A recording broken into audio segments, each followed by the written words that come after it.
overskrifter over Nietzsches værk. Gud er død er en af dem.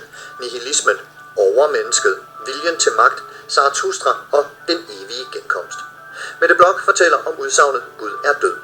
Det er jo ikke sådan, at Nietzsche afliver Gud. Altså Nietzsche tager på en måde temperaturen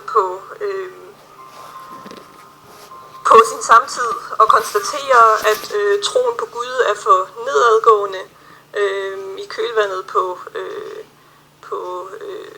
naturvidenskabens fremvækst og industrialiseringens fremvækst.